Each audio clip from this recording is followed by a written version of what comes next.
Hi friends, welcome to beauty food. ഇന്ന് വളരെ രുചിയുള്ളൊരു അച്ചാർ തയ്യാറാക്കാം. വാങ്ങിയ മുന്തിരി പുളിയാണെങ്കിൽ അതുകൊണ്ട് വളരെ ടേസ്റ്റി ആയിട്ടുള്ള ഒരു അച്ചാർ തയ്യാറാക്കാം. ഇതുണ്ടാക്കാൻ വളരെ എളുപ്പമാണ്. ഒരു പാൻ ചൂടാകുമ്പോൾ എണ്ണയൊഴിച്ച്, ഞാനിവിടെ എള്ളെണ്ണയാണ് ചേർത്തിരിക്കുന്നത്. ചൂടാകുമ്പോൾ 1/2 ടീസ്പൂൺ കരിഞ്ജീരകം ചേർത്ത് കൊടുക്കാം. കരിഞ്ജീരകം അധികം ചേർക്കണ്ട, ചിലപ്പോൾ കയ്പ്പ് രസമുണ്ടാകും. ഇനി കരിഞ്ജീരകം ഇഷ്ടമില്ലാത്തവർ കടുക് ചേർത്താലും മതി. കരിഞ്ജീരകം പൊട്ടുമ്പോൾ വെളുത്തുള്ളി ചേർക്കാം. 2 കുടം വെളുത്തുള്ളിയാണ് ചേർക്കുന്നത്. ശേഷം നമുക്കിതിലേക്ക് ഇഞ്ചി ചേർക്കണം. ഇഞ്ചി ഒരു വലിയ കഷ്ണം ചെറുതായി അരിഞ്ഞതാണ് ഇത്. ഇഞ്ചി ചേർത്ത് കൊടുക്കാം.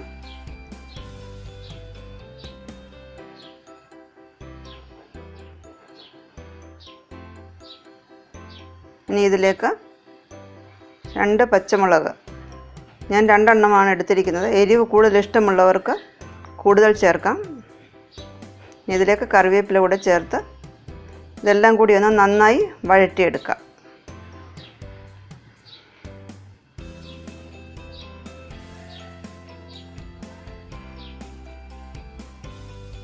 കറിവേപ്പില ഇഞ്ചി എല്ലാം ഒന്ന് നന്നായി വഴന്ന് കിട്ടണം.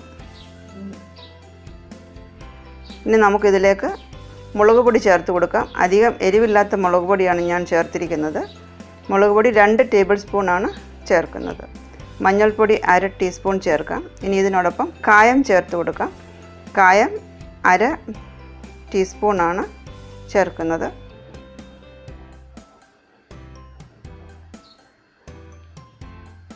ഇനി ഈ മസാലയെല്ലാം പച്ചമണം മാറുന്നത് വരെ ഒന്ന് മൂപ്പിച്ചെടുക്കണം. ഇനി ഇതിലേക്ക് വറുത്ത് പൊടിച്ച ഉലുവാപ്പൊടി 1/2 ടീസ്പൂൺ ചേർക്കാം.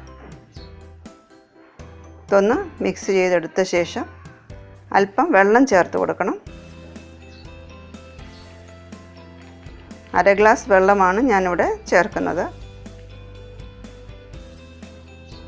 1/2 ഗ്ലാസ് വെള്ളം ചേർത്ത് കൊടുക്കാം. ഇനി നമുക്കിതിലേക്ക് ചേർക്കേണ്ടത് വിനിഗറാണ്. ഇതൊന്ന് യോജിപ്പിച്ച ശേഷം നമുക്കിതിലേക്ക് വിനിഗർ ചേർത്ത് കൊടുക്കാം. 2 ടേബിൾ സ്പൂൺ വിനിഗർ ആണ് ഞാനിവിടെ ചേർക്കുന്നത്. ഇനി ആവശ്യത്തിനുള്ള ഉപ്പ് കൂടി ചേർക്കാം.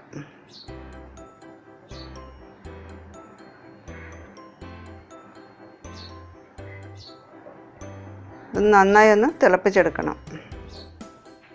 ഇത് 2 മിനിറ്റ് ഒന്ന് തിളച്ച് കിട്ടണം. ഇനി ഇതിലേക്ക് ഈന്തപ്പഴം ചേർക്കാം. നന്നായി കഴുകി വെള്ളം വാർന്ന ശേഷം കുരു കളഞ്ഞ് ചെറുതായി മുറിച്ചതാണ് ഈന്തപ്പഴം. ഈന്തപ്പഴം സ്റ്റിക്കി ആയതുകൊണ്ട് അതിൽ ഒത്തിരി പൊടി പിടിച്ചിരിക്കും. അതിനാണ് നന്നായി കഴുകിയെടുക്കുന്നത്. ഇനി നമുക്ക് ചേർക്കേണ്ടത് മുന്തിരിയാണ്.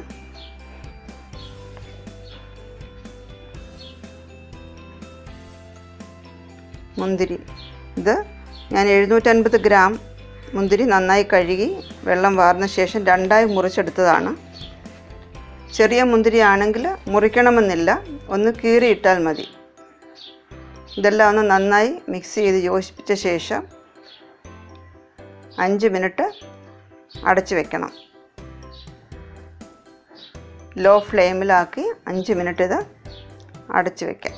ഇത് ചെറുതായി ഒന്ന് വെന്ത് കിട്ടും.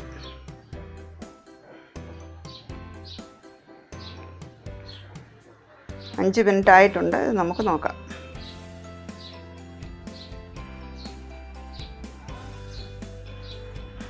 ഇത് തയ്യാറായിട്ടുണ്ട്. ഗ്യാസ് ഓഫ് ചെയ്യാം. വളരെ രുചിയുള്ള അച്ചാർ തയ്യാറായിട്ടുണ്ട്. ഇതെല്ലാവരും തയ്യാറാക്കി നോക്കുക.